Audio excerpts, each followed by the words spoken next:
দুনিয়াতে অধিকার কেউ কাউকে এসে দিয়ে যায় না ভাই, অধিকার আদায় করে নিতে হয়। হক কেউ এসে দিয়ে যাবে না, হক আদায় করে নিতে হবে। আমাদের হক আমাদের আদায় করে নিতে হবে। এই হকের জন্য আপনাদের সদা প্রস্তুত থাকতে হবে।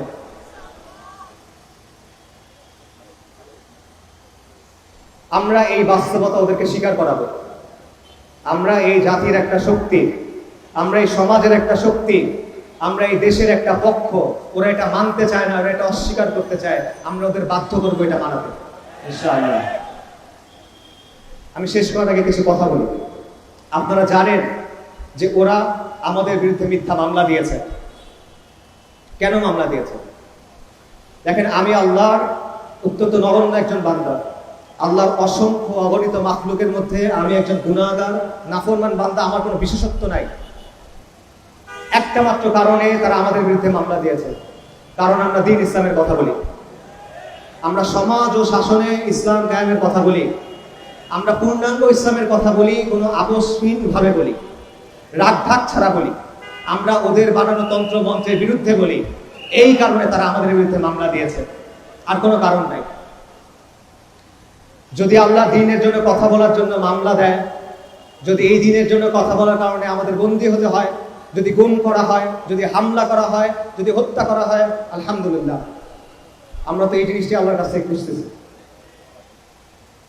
তবে আপনাদের ওয়াদা করতে হবে, আপনাদের নিজেদেরকে প্রশ্ন করতে হবে যে এই কাজের জন্য আপনারা আছেন কিনা। এই জমিনে আমাদের হক আদায় করার যে কাজ, এই জমিনের উপরে দ্বীনকে কায়েম করার জন্য যে কাজ, সেই কাজের জন্য আপনারা প্রস্তুত কিনা আপনাদের ওয়াদা করতে হবে। আপনাদের নিজেদের প্রশ্ন করতে হবে, আপনারা আজকে এখানে কেন আসছেন। আপনারা যদি বড় বড় নাম দেখে আসেন, আপনারা যদি চেহারা দেখে আসেন, আপনারা যদি পোশাক দেখে আসেন, আপনারা যদি জনপ্রিয়তা দেখে আসেন, তাহলে মনে রাখবেন দুনিয়ার সব চাকচিক্য ক্ষণস্থায়ী, আল্লাহর আখিরাত চিরস্থায়ী।